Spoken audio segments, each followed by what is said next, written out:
We're going to get into Game 4 of another match. It is going to be the recent DreamHack Austin champion Shoop taking on RadamD, who actually beat Dog in the first round of this tournament. So Shoop's going to be on the Paladin and RadamD on Pirate Warrior.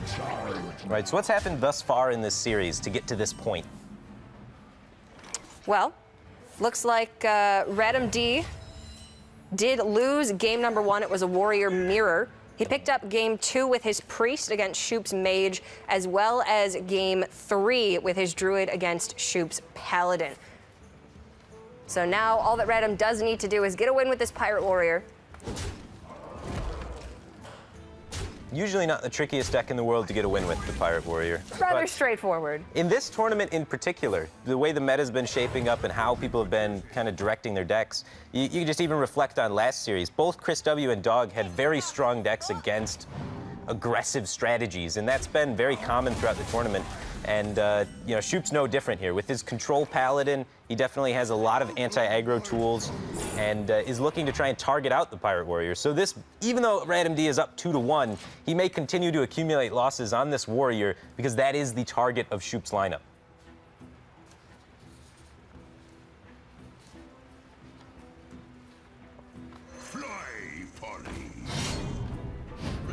RadamD sort of going through the motions here. He does have pretty much all of the endgame that he would need to finish out a traditional game with this Pirate Warrior. But if Shoop is able to stabilize, Stampeding Kodo will likely hit a valuable target. And then if we can get to the Primordial Drake turn, it's going to be rather difficult for Radam to find that finishing damage. Yeah, the Primordial Drake has been such a huge stabilization card for a lot of decks now. One of the most common cards I think we're going to see play in Hearthstone throughout the course of this entire tournament. Most decks have 2 of them in them, honestly. And we can see Shoop's Paladin, no exception to that. 2 Primordial Drakes in the Paladin to help try and shut down aggro, start clearing things.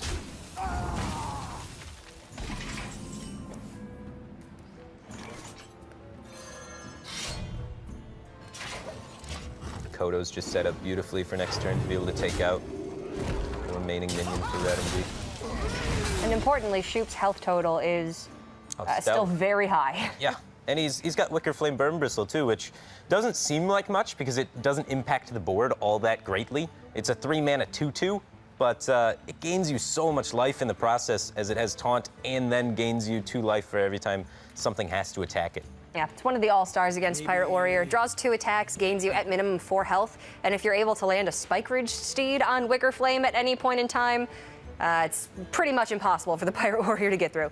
Right. Well, the Pirate Warrior player does have a lot of damage. He's thinking about trying to get this Leroy to connect twice. And the reason why he wants to do this is because Shoop has so much life. He feels like he's desperate enough where he needs to make sure that this Leroy can connect twice. That's one of his hopes of trying to come back in this game. And it's opening up a little window here because that is happening. The Leroy is connecting for 12 damage to Shoop's face. And the follow-up with the Reaper and then Captain Greenskin might just represents quite a bit. Yeah. Might be enough. He's got 17 damage represented right there. He gets to tempo out a Dread Corsair alongside this if he wants.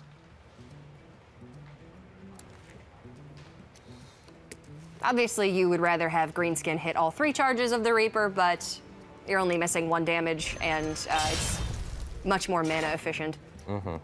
You're simply very limited in this case.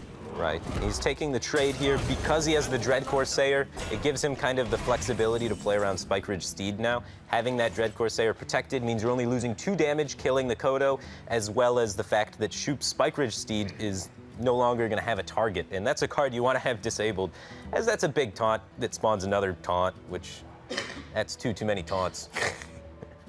1 taunt can often be 1 too many taunts, but in this case, the Spike Ridge just pretty much shuts off any chance for the Pirate Warrior to live. And that's why this Paladin deck is so powerful. We can see that Shoop has a copy of Forbidden Healing. He has a copy of Rallying Blade to deal with more early aggression from decks like Pirate Warrior. So he's very well equipped.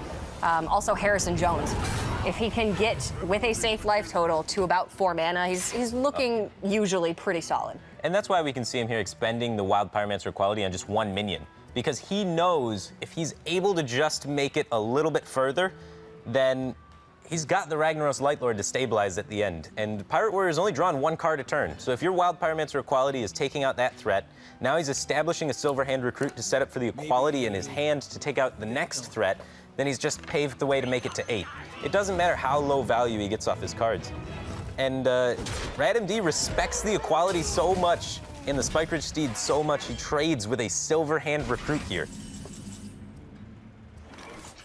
With a 6 damage Arcanite Reaper, and that does successfully play around the Equality, so he's got Shoop's number. He knows what's going on a little bit.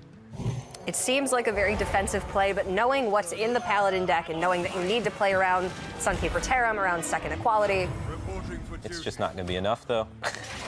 There's just so much taunt, so much healing. The targeting of Shoop's lineup working out for him here. Looks like we're going to be going to a game 5. Yes, it certainly does. Primordial Drake is going to shut down any hope that RadamD had of being able to pressure Shoop. Yeah, just look at those trades, too. Just trying to maintain board control, realizing, hey, burn off the top's not going to be enough. If I'm going to win this game, I actually have to control the board. I have to somehow outboard control this Control Paladin, and it just can't be done. I mean, weapons can only get you so far. Granted, they can get you very far, but usually the Pirate Warrior needs some form of early aggression. That's why you have Bloodsail Cultists, the Bloodsail Raiders, Frothing Berserkers, obviously. They can get in quite a bit of chip damage early on, and then the weapons are more your finisher. So when Shoop was sitting at 26 on turn 4, that was pretty much Radam's early game failing to do what it needed to do in this case. Right. And then you have to make up for it in the late game, which is near impossible. Sometimes you get there. Sometimes Arcanite Reaper becomes, like Gorehowl ×2, but Never dies. rarely you're able to string along enough upgrade effects to really make that happen. Yep, so that's going to be going to Game 5. Shoop, of course, the recent winner of DreamHack Austin. Radam, a relative newcomer to the Hearthstone Championship Tour scene, did not participate in any of the 2016 Americas prelims or the 2017 Winter Playoff for the Americas, but he did finish ranked 20 Legend on the Americas server in February of this year. So he's got ladder experience, but this is really his first foray into tournament play. Took out Dog in round 1. Now he's tied up with Shoop in round 2. I'd say that's pretty good. Yeah, that is definitely pretty good. He's going up against a lot of the solid star-studded players from Americas. Like, taking down Dog's no joke. He's on the chalkboard. He is. If you get your name on the chalkboard, it means business. And Dog also had a great finish in DreamHack Austin. So Radam could be the DreamHack Austin killer. We'll have to see how game number 5 goes, but we are going to be getting into the finish of this match. So it's going to be Radam yet again on that Pirate Warrior and Shoop on his Mage deck. It is a Gunther-style Discover Mage build. Right, and the one thing to note about this Gunther Mage is there are 2 copies of Volcanic Potion. It's not a tech choice that's always included in Gunther Mage. A lot of the times they tech in greedier cards in that slot, but the double Volcanic Potion is going to be very helpful at shutting down, aggression, and that is one of the themes in Shoop's lineup here. He's got decks that have the ability to play the long game, but are teched heavily towards beating aggro decks, and it's going to have a field day with this Pirate Warrior. Yeah, maybe not the greatest strategy now that we've seen the wide field of decks in this tournament because they are very controlling, but looking at this matchup in a vacuum, very good. Definitely very solid for this matchup. His decks are super polarized. Like, he's got Pyros in there, which is going to be great in the control matchups, but terrible in this matchup. And then he's got the Gluttonous Ooze in there and the double Volcanic Potions, which are going to be amazing in this matchup, but absolutely terrible in a control mirror going forward in the tournament. So that seems to be like the style that players are designing their decks for in this tournament that are having success. They're not really caring about mid-range, but caring about aggro and control and just kind of forgetting the mid-range portion of the decks. And it's really been working for them. As we can see, Shoop's up 1-0, and Dog as well had a similar strategy. Makes a lot of sense looking at the deck choices across the board. There is very little mid-range style lineups in this tournament right now. It's either polarized, very aggressive, or very control heavy. Right. So Shoop, he's getting rather low, and Radam has a lot of follow-up damage, but Shoop does have quite a bit of sustain in the form of the double ice block and barrier for 8 health. Right, and he set up the ice block this turn instead of the barrier so that he can guarantee that he can get the Medivh's Valet off the next turn and remove whatever minions RadamD happens to have on the board.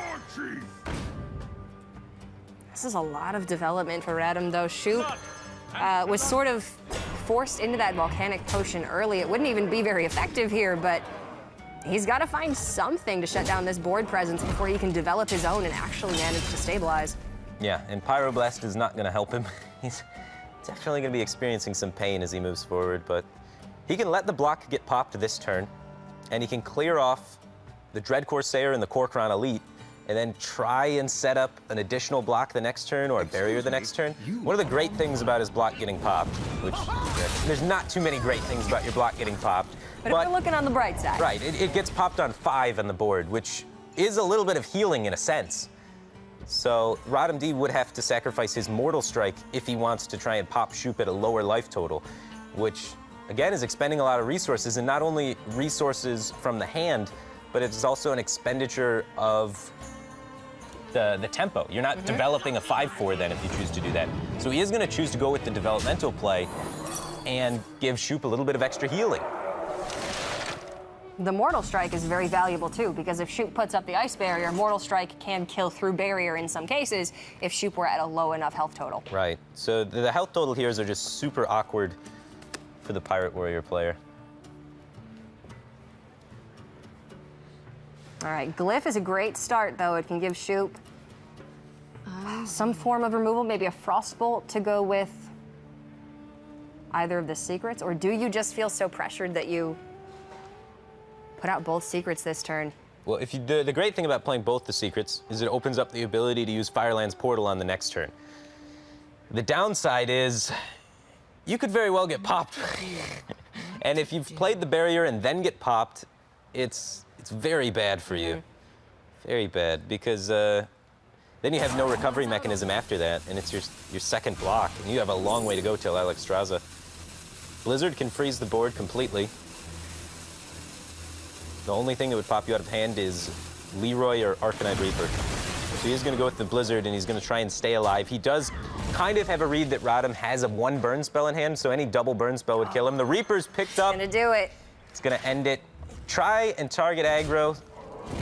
Sometimes it still just gets through by the end of it. I mean, RadamD, he had a lot of tries on this Pirate Warrior to get a win, and he was finally able to get one of those Pirate Warrior starts that everybody gets salty about on ladder. I mean, that's the minion pressure that he didn't have against the Paladin. I mean, it's got to come into your hand eventually. So it did close out game number 5 in favor of RadamD. He's going to go up to a 2-0 win rate in this tournament. Shoop sitting at a 1-1 record. Still not bad, but a little bit of ground to make up now. Right, and that's one of the things that can happen when you go for one of those lineups that tries to counter everything. If you're trying to beat all the aggro and beat all the control, sometimes you can find yourself in a position where you overcompensate one way or the other, and then you don't really beat anything. And I don't know if that's the case. You know, you can't judge off one sample size of games, but that's a problem you have to look for in those kind of lineups. They're very difficult and tricky to build and make work together. Targeted lineups are very good against specific things, so you do run the risk of having very low win rates against something that you're not targeting, but when you're sort of going across the board, then you don't have a great win rate against anything in particular. But we are going to be getting into